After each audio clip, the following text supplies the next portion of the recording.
Muy bien, el significado de la Navidad. El domingo pasado estuvimos hablando con respecto a los cuatro regalos que Dios tiene para nosotros. Hoy vamos a hablar un poquito más sobre el significado de la Navidad. ¿Sale? ¿Por qué celebramos Navidad? En el Facebook hay mucha información, en internet, hay muchos cristianos que dicen por qué celebramos la Navidad, si eso no es cristiano, no es bíblico, y todo este tipo de situaciones. Entonces, sí queremos nosotros aclarar que como cristianos evangélicos, cuál es nuestra postura, cuál es nuestra situación, y obviamente basarnos en la palabra de Dios con respecto a esto. Yo les comentaba que la palabra Navidad viene de natividad, que significa nacimiento, obviamente el nacimiento de Jesús. La situación es de que algunos han establecido que la fecha del 25 o el 25 de diciembre no nació Jesús, ¿sale? Algunos dicen que nació en julio por algunas cuestiones también bíblicas, por los aspectos del clima, del tiempo, como estaban unos pastores en la noche, las vigilias de la noche, etcétera, cuál era el trabajo que estaban realizando, porque en el tiempo de invierno, obviamente, en diciembre, era una situación un poco muy complicada que estuvieran los pastores ahí. Entonces, la situación de la Navidad, ¿dónde comienza esta celebración, esta fiesta, esta festividad en el mundo? Según la historia que tenemos nosotros, la iglesia primitiva no celebraba la Navidad, ¿sabe? Es decir, los apóstoles, la iglesia del libro de los Hechos, en el primer siglo los padres de la iglesia no celebraban la Navidad. La Navidad se instituye en el Imperio Romano, bueno, se instituye en la época, en el aspecto de la Iglesia Católico Romana, donde se instituye el papado, y el Papa Julio I, en el año 350 de nuestra era, comienza a celebrar el 25 de diciembre la Navidad. ¿Por qué? Porque ustedes saben que el Imperio Romano, el país que conquistaban, la región que conquistaban, tenía sus propios dioses. El Imperio Romano era muy abierto en cuanto a eso. Había mucho sincretismo, había mucha mezcolanza, había mucha situación de todas las religiones.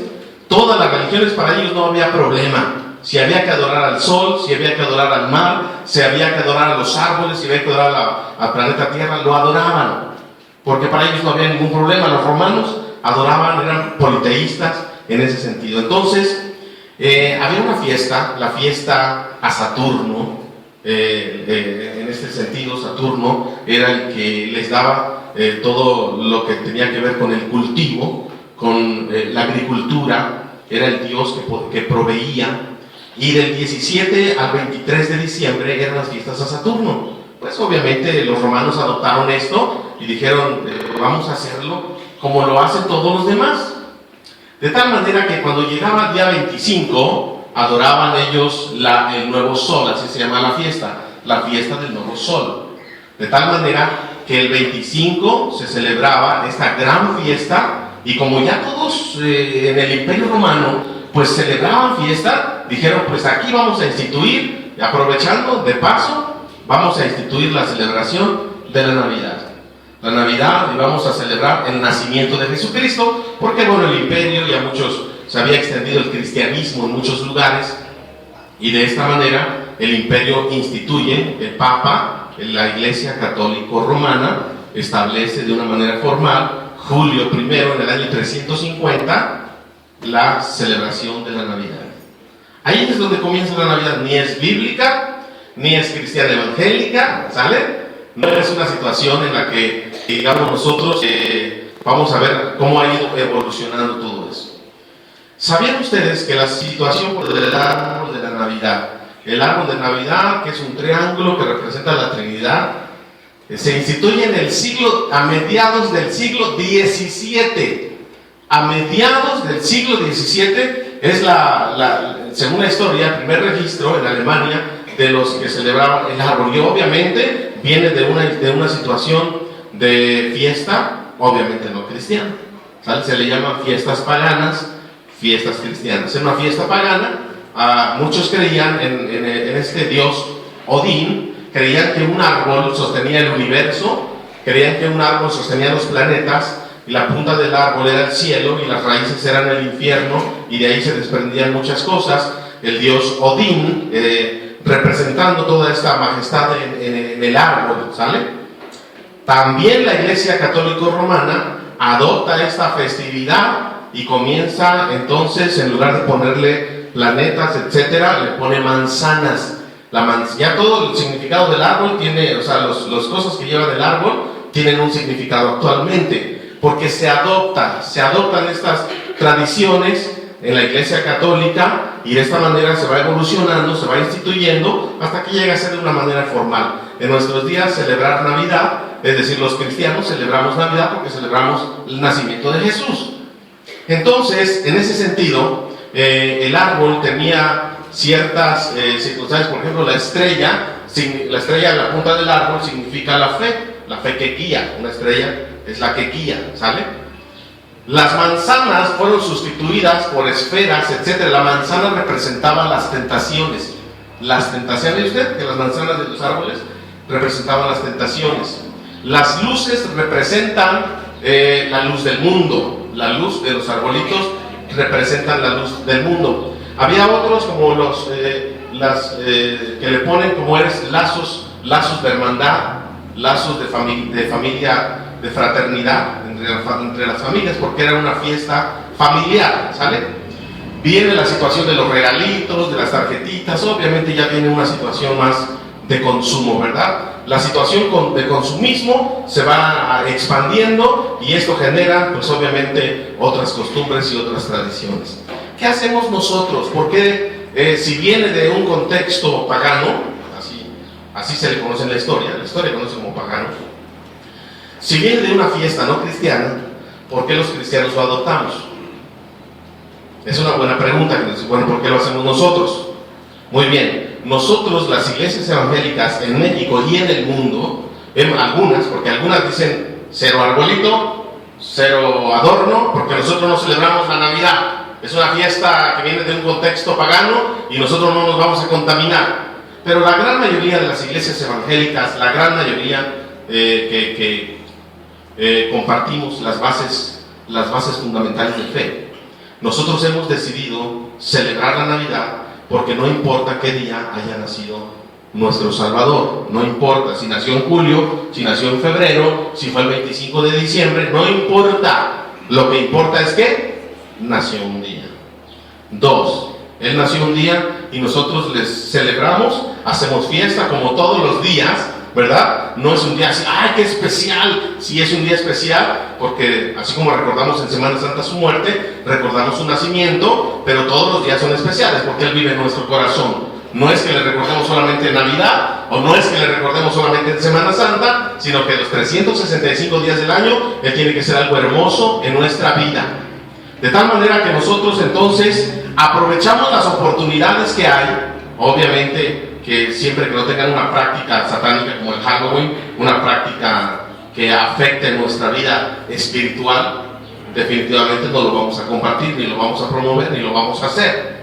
Pero una situación como la Navidad, en la cual anuncia esperanza, cuando se respiran aires de Navidad, estamos nosotros hablando de que mucha gente está nostálgica, mucha gente habla de armonía familiar, mucha gente habla de paz, de esperanza, habla del niño Jesús, ¿verdad? Aprovecha para hablar de lo que la Biblia dice, de lo que la Biblia habla acerca del nacimiento de Jesucristo. Entonces nosotros decidimos aprovechar esta fiesta, esta celebración, para anunciar el Evangelio, anunciar las buenas noticias de nuestro Señor Jesucristo.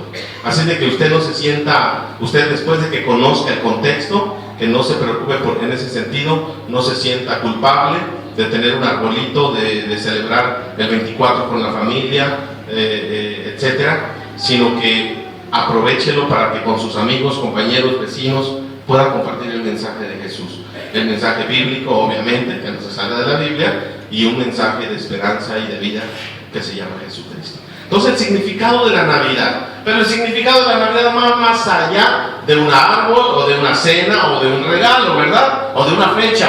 El significado de la Navidad, la Natividad, es algo muy importante y necesitamos entender. Por eso que quise aprovechar para compartir con ustedes estos versículos de Mateo, capítulo 2, de los versículos 9 al 12. Hay unos, la NBI le llama sabios. ¿Cómo le llama la Reina Valera 60? Magos. Magos, sabios. ¿De dónde son? Del Oriente. ¿Sale? De exactamente de qué país vienen a buscar a alguien. ¿Quién los guía? ¿Por qué vienen siguiendo? Fíjense la función de las estrellas y de los astros, la función de las cosas que están arriba. Muchas veces dice el Génesis, servirán para señales, ¿verdad? Señales y medidas. Entonces, las estrellas juegan un papel muy importante, tanto en la profecía como en la escatología. Lo que sucede arriba es señal de lo que Dios está haciendo. Entonces dice que había tres magos o tres sabios de Oriente. Pues no sabemos exactamente, algunos dicen que son de Mesopotamia, que representan a todos los gentiles. Estos tres que vinieron son sabios que de alguna manera identificaron la fecha del nacimiento, la fecha según las escrituras. Obviamente se cree que estudiaban las escrituras del Antiguo Testamento para identificar que habría de nacer un rey de los judíos. Cuando estos tres sabios vienen a Jerusalén y andan preguntando ¿dónde habría de nacer quién? ¿Así el niño? ¿Y qué más? El rey de los judíos. Los judíos obviamente un pueblo oprimido, sometido por el Imperio Romano, ¿sale? Los judíos. Pero estos tres sabios de Oriente vienen y entonces andan preguntando ¿dónde habría de nacer el rey de los judíos? Está interesante, ¿verdad? Estos sabios, tres sabios, ¿cómo se llaman? Melchor, Gaspar y Baltasar venían del Oriente y venían preguntando acerca de un rey que habría de nacer. Obviamente el único rey ahí era Herodes. ¿Cómo es posible? Entonces Herodes les manda a llamar y les dice, cuando ustedes ¿cómo saben que van a nacer un rey? Pues fíjate que la escritura dice así, de esta manera, habría de nacer en Belén. Está interesante esta situación, ¿no? Usaban las escrituras. De tal manera que el rey dice, ok, en cuanto lo encuentren, vienen conmigo para decirme, porque yo también quiero ¿qué? Entonces los sabios le dijeron a Herodes, queremos adorarlo. Dice la palabra de Dios que nadie más recibe adoración más que uno solo. ¿Quién es? Dios. Por eso aquí tenemos problemas con las doctrinas de los testigos de Jehová, ¿verdad? Que ellos dicen que solamente a Jehová se le adora. En la Biblia jamás a nadie se le permite adorar, a nadie más que a Jehová. Y cuando le presentamos estos textos de adoración a un bebé, ¿no? Porque Isaías dice, yo Jehová y fuera de mí no hay otro Dios, y yo no comparto mi gloria ¿con quién? Con nadie. Sin embargo, vemos que Jesucristo, cuando se le adora, ya de grande, no dice nada. Se postra Tomás, se postra Pedro, y entonces en el Apocalipsis, cuando Juan se postra ante un ángel, dice el ángel, tranquilo, cálmate, párate, somos iguales. Adora solo a Dios. Pero cuando se le adora a Jesucristo, callado. ¿Por qué? Porque Jesucristo es Jehová. Entonces dice que vienen a adorarle. Le explican a Herodes, venimos a adorarle, venimos de Oriente, sabemos que ha de nacer, pero hay algo extraño, porque una estrella se mueve. Algunos creen que era un cometa Halley, que pasa tantos años. Algunos creen que eran situaciones más allá de una estrella, pero la Biblia dice que era una estrella que se movía. que venía guiándolos. Por eso el árbol tiene una estrella arriba, que significa la fe, que guía. ¿Sale? Entonces, esta estrella se detiene en un lugar. Y ahí es donde estaba Jesús. Conocemos la historia, en un establo. Conocemos la historia de María, concebida por obra del Espíritu Santo. José no había tenido relaciones con ella, y entonces ella estaba embarazada y estaba a punto de nacer. Y llegan los sabios de Oriente, y ahí es donde nace Jesucristo. No conocemos la fecha, no sabemos qué fecha es, no sabemos de dónde venían estos sabios, ni quién les guiaba, pero lo que sí sabemos es que había una estrella, se detuvo la estrella, donde se detuvo la estrella, ahí eran. Entonces, un asunto de Dios. Muy bien, vamos a enfocarnos hoy en 3 aspectos. Los 3 regalos. Los 3 regalos. Hace 8 días vimos que Dios tiene 4 regalos para ti, pero Él pide 3 regalos tuyos. ¿Sale? 3 regalos que no cuestan dinero tampoco, son gratis. Ni pongas a pensar y digas, no tengo dinero para dar regalos. ¿Sale?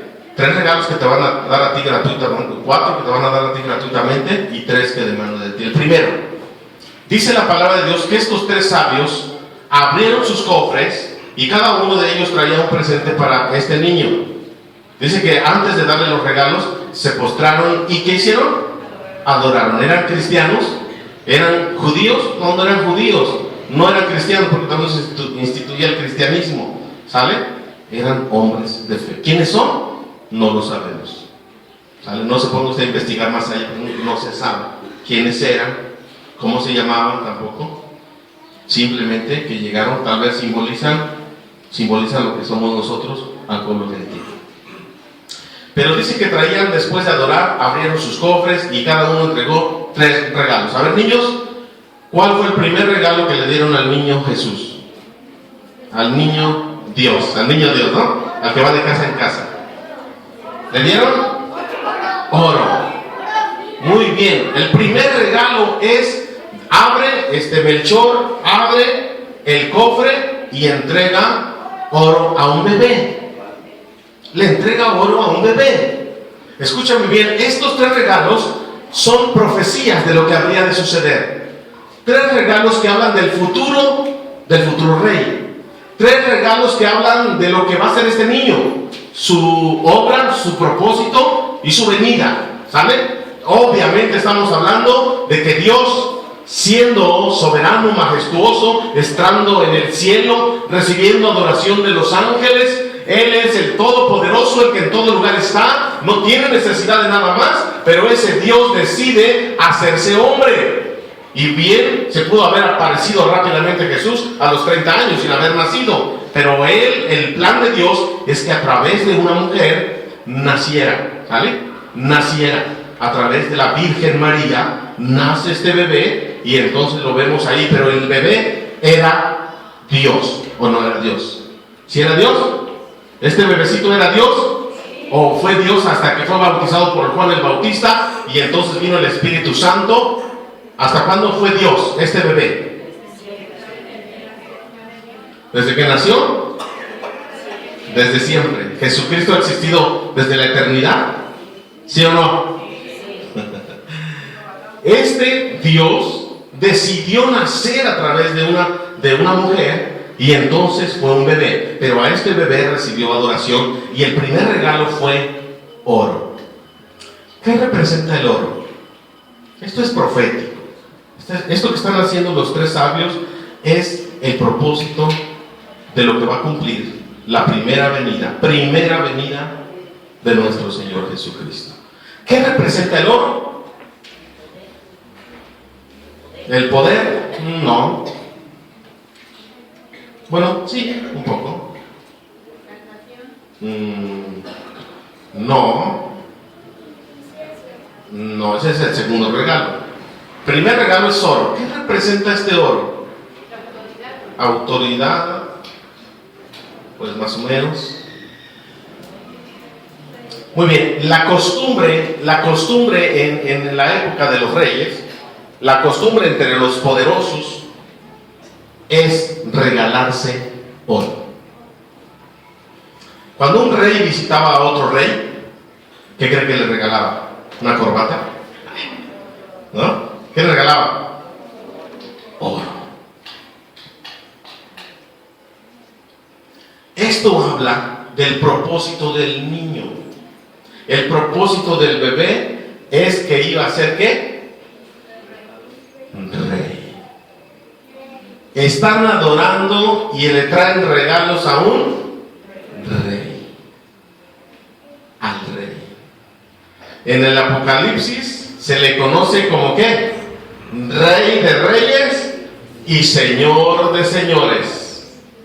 A este bebé, que ya viene obviamente por segunda vez. ¿Sale? ¿Los sabios sabían esto? ¿Quién les reveló? ¿Por qué ellos actuaron de esta manera? ¿Por qué identifican a un bebé a través de una estrella, un milagro? Para mí es un milagro lo que está sucediendo ahí. Una estrella se detiene, los iba guiando en su camino, y entonces dice después que por revelación. ¿Revelación de quién? Les dijeron: no regreses a Herodes, sino que váyanse por otro camino. ¿Quién les dijo?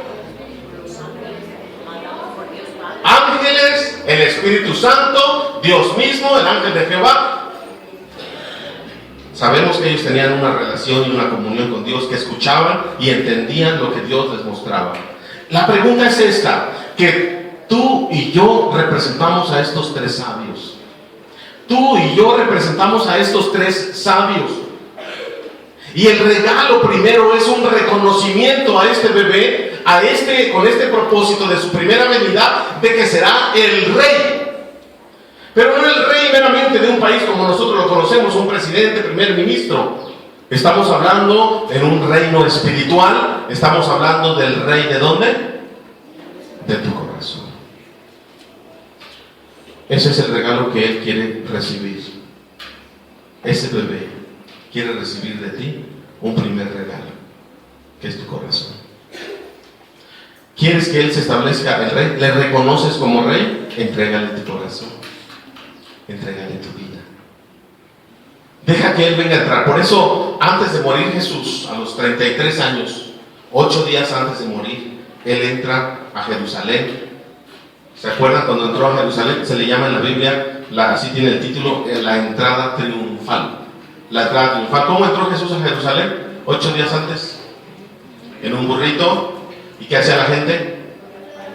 Le cortaba palmas y las ponía, y se quitaba los mantos y los ponía para que pasara. Y decían: Hosana al Hijo de David.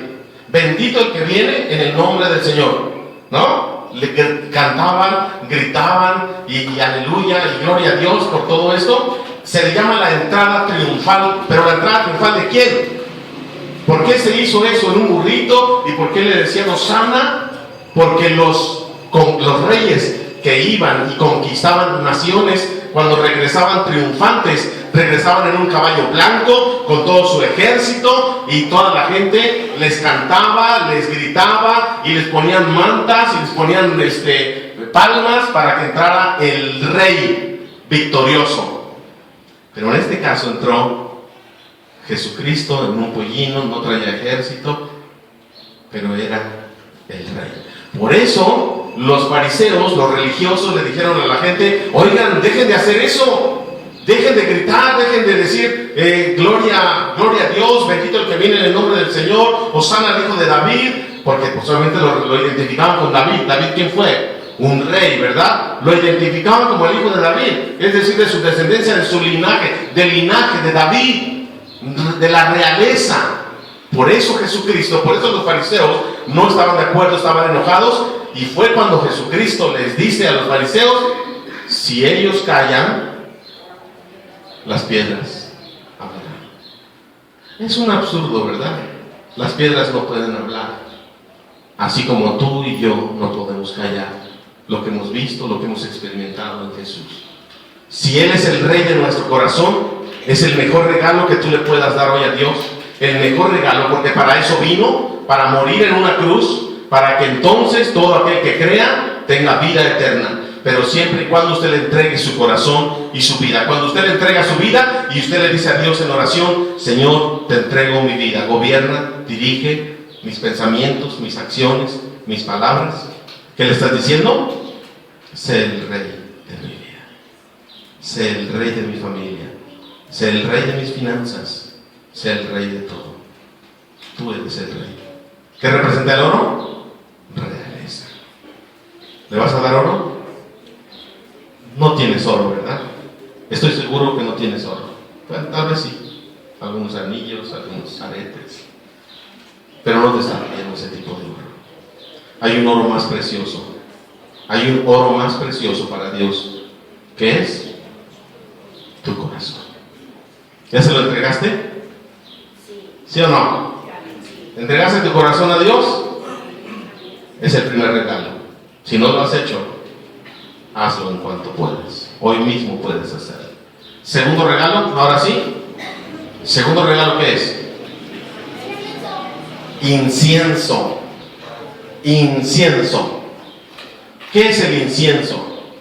¿Qué entiende usted por la palabra incienso? Un aroma, algo agradable, un olor fragante, ¿sale?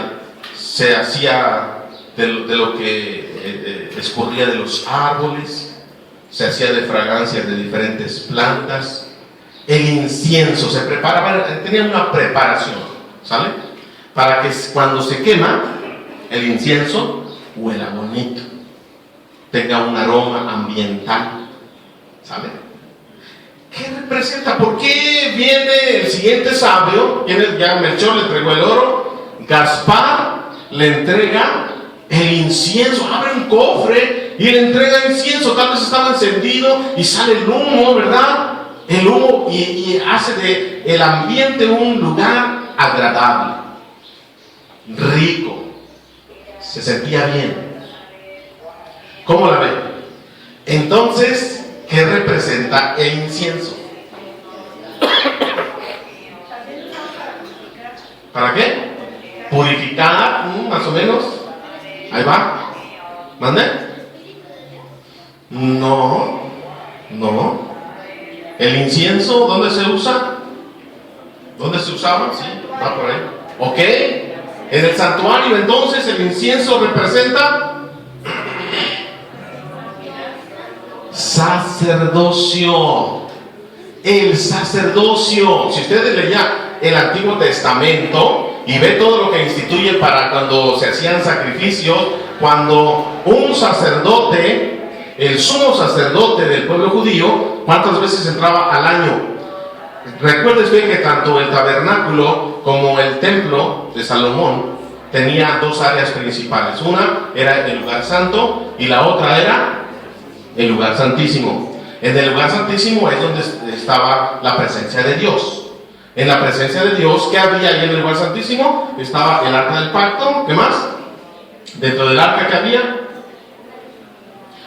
la vara de Aarón que reverdeció y las tablas de la ley. ¿Sale? ¿Maná? ¿También bien? No. Ok. En este lugar santísimo, el sumo sacerdote, ¿cuántas veces entraba al año? Una sola vez al año. Primero pedía perdón por sus propios pecados y luego pedía perdón por los pecados del pueblo. ¿Sale? Una vez al año un sumo sacerdote entraba amarrado, porque si hacía algo mal, ahí quedaba muerto. Si hacía algo fuera de lo que Dios le había establecido, se moría y lo tenían que jalar. Cuando ya no sonaban las campanitas que traía colgando su vestuario de sumo sacerdote, cuando ya no sonaban significaba que estaba muerto, así lo tenían que jalar. Pero una vez al año el sumo sacerdote entraba con especias, incienso, para hacer sacrificio y para ofrecer todo este perdón de pecados al pueblo. ¿Qué representa el incienso entonces en el área sacerdotal? Que Jesucristo viene a ser el sumo sacerdote, que muere una sola vez y para siempre. No tiene que hacerlo cada rato. Él es el propio sacrificio. Él es el sumo sacerdote que se autosacrifica y que entonces es suficiente y ya no hay más sacrificios. A partir de Jesús ya no hay más sacrificios, sino solamente de Él es suficiente para los pecados de la humanidad. Por eso, escúchame bien, cuando Jesucristo muere en la cruz, dice que algo extraño sucede en la ciudad. Dice que se oscurece, que hay relámpagos, que hay lluvia y que hay un fuerte terremoto. El fuerte terremoto que rompió. Dígame qué rompió el fuerte terremoto. El velo del templo que dividía el lugar santo y el lugar santísimo. Sí, ¿no? El lugar santísimo por acá. Y el lugar santo lo rasgó. Dice que de arriba hacia abajo. Eso tiene muy importante. De arriba hacia abajo, ¿por qué? Porque la iniciativa es de Dios. Él es el que viene a dar salvación. Y lo rasga para que haya una entrada directa al lugar santísimo. Tú y yo ya no tenemos que esperar al sacerdote una vez al año para que haga expiación y para que haga el sacrificio para perdonar nuestros pecados. Nosotros tenemos una entrada directa al lugar santísimo en el nombre de Jesús. Amén. Entonces el incienso representa el sacerdocio, el que intercede por nosotros. ¿Dónde está Jesús ahora? ¿Dónde está sentado? A la diestra del Padre. ¿Y qué hace? ¿Cuál es su función? Intercede. Sacerdote. Nuestro sumo sacerdote, dice Hebreos, según el orden de ¿quién? Melquisedec. Melquisedec, el de Abraham, ¿sale? Que no sabemos de dónde viene ni a dónde se fue. Ese es el sacerdocio al estilo de Jesús. Entonces ya tenemos dos regalos. Tenemos el oro, que es el rey, y tenemos el sacerdocio. Aquí es el regalo que tú vas a dar. ¿Cuál es? Incienso. El sacerdocio. Tus pecados van a ser perdonados. ¿Qué es lo que tienes que hacer? Confiar. Confía. ¿Cuál es tu situación que estás viviendo? ¿Cuál es la situación que vives? Confía. ¿Estás viviendo una situación que dices no siento lo duro sino lo tupido? Confíe. Resista y confíe. El enemigo quiere destrozarle, el enemigo quiere dividir, el enemigo quiere desanimar, el enemigo quiere que tú te sientas de lo peor, pero dice la palabra de Dios, usted resista. Cuando Moisés está sacando al pueblo de Egipto y tiene al faraón que ya viene, tiene por otro lado una montaña de piedras donde no se puede pasar y tiene el mar. Y entonces clama a Dios, Señor, ¿qué hago? Y Jesús y Dios le da una respuesta y le dice, ¿por qué clamas a mí? Levanta tu vara y avanza. Avance en su fe. No dé un paso para atrás. El sacerdocio de nuestro Salvador Jesucristo le va a permitir entrar a ese lugar santísimo, continuamente recuperar la fuerza, recuperar el ánimo, recuperar la fe, recuperar la esperanza. Esa es la función de nuestro Salvador, que continuamente está intercediendo por ti y por mí. Y por eso es el regalo de la confianza que tú tienes que tener, de que si Él te llamó, te sostiene, de que si Él te llamó, te capacita, de que si Él está en tu corazón, es porque Él te ha dado promesas hermosas y no importa lo que pasa alrededor, tú confía en el Señor. Él te llamó, Él te dio promesa, confía en su palabra. Deja que Él venga haciendo lo que Él quiere hacer, pero tú confía. Niños, el tercer regalo, ¿cuál es? El Melchor abrió su cofre y dio oro. Gaspar abrió su cofre y dio incienso. Y Baltasar abrió su cofre y dio mirra. ¿Qué es la mirra? ¿Qué representa la mirra? Dígame usted, ¿qué representa la mirra? ¿En qué sentido? Ok, ¿cómo se llama eso? La paga del pecado, ¿qué es? Muerte. Y a los muertos se les unge con especias aromáticas y esta se llama mirra. ¿Sale? ¿Se acuerdan cuando las mujeres muy tempranito, el domingo muy temprano, fueron a la tumba de Jesús? ¿Qué llevaban? Mirra, especias aromáticas para ungir el cuerpo. ¿Ungían el cuerpo de quién? De un muerto. Muy bien, entonces estos sabios sabían que este niño iba a ser rey, sabían que este niño iba a ser sacerdote, y sabían que este niño, ¿qué? Pues obviamente se iba a morir, pero una muerte especial, ¿no? Iba a morir, sacrificio vicario. ¿Sabe qué significa vicario? Sacrificio vicario significa en lugar tuyo y en lugar mío. Este niño iba a morir por todos los pecadores.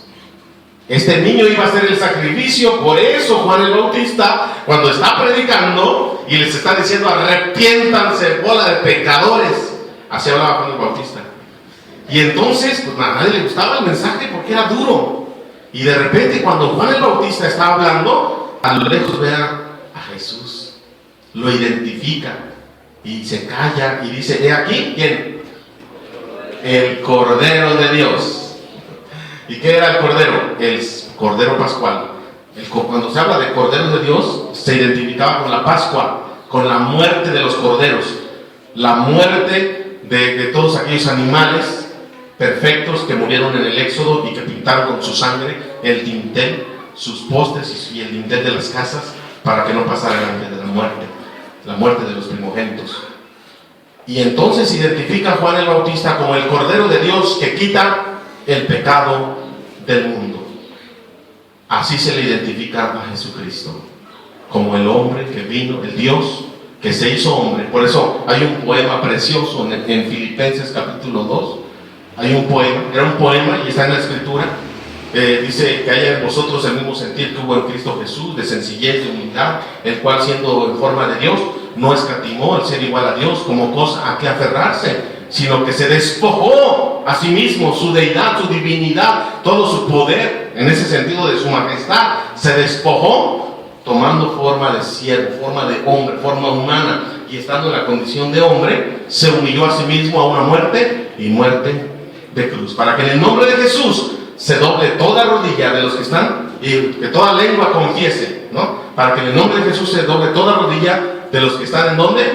En el cielo, en la tierra y debajo de la tierra, y toda lengua confiese que Jesús es el Señor. Hermanos, amigos que hoy nos acompañan, esto es el Evangelio, esta es la buena noticia. Los pastores ahí estaban, dice que en las vigilias de la noche, ángeles se les aparecieron cantando, y les dijeron: traemos buenas noticias de gozo para todos ustedes, que en la ciudad de David os ha nacido un Salvador. Este es Cristo el Señor. Esto es el Evangelio. ¿Te da gusto recibir el Evangelio? Mira, somos en el planeta 7,000 millones, o sea 7 billones de personas. 7,000 millones de personas. ¿Sabes tú que más de la mitad no conocen de Cristo? No conocen de Cristo. 3.5 billones. ¿Cuántos? 3.500, no, 3.500.000. 3 billones, no, 3.5 billones no conocen. Mira, tú y yo tenemos un privilegio de escuchar el Evangelio, de entender el Evangelio, de tener una Biblia. Hay personas que reciben una Biblia y las matan, que dicen que son cristianos y los matan. Al norte de Irak están matando a los cristianos, ¿sabes? Por ser cristianos. Y tú y yo necesitamos valorar eso. El Evangelio llegó a nuestras vidas. No va a llegar a millones de personas, pero llegó a nuestras vidas. ¿Cómo lo vas a tomar? El regalo, los 3 regalos, es tu corazón, tu confianza o tu fe. Y en tercer lugar, la mirra, que representa la muerte, es tu identificación con Él en la cruz. El poder entender que la muerte de Jesús era nuestra muerte. Pero Él dice: no, yo no quiero que ustedes mueran y sufran. Yo quiero sufrir y morir por ustedes. Que valoremos eso, que podamos entender que tenemos un grande privilegio. Eso es la Navidad cristiana. Más allá de una cena, de un arbolito, ¿verdad? platicando cosas vanas, de que si nació en diciembre o que si es una fiesta pagana. Más allá de todo eso es entender lo que hizo Dios por nosotros en la cruz del Calvario e identificarnos con Él y vivir agradecidos y vivir en vida nueva como Él nos lo ha prometido.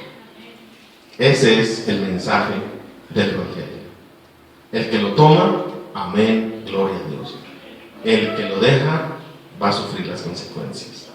Pero de que son buenas noticias, son buenas noticias. No teníamos posibilidad nosotros, pero alguien abrió el camino. Por eso Él dice, yo soy el camino, yo soy la verdad, yo soy la vida. Nadie llega al Padre si no es a través de Jesucristo. Cierre sus ojos, incline su cabeza. Padre, te damos gracias, Señor, en esta mañana que tú nos permites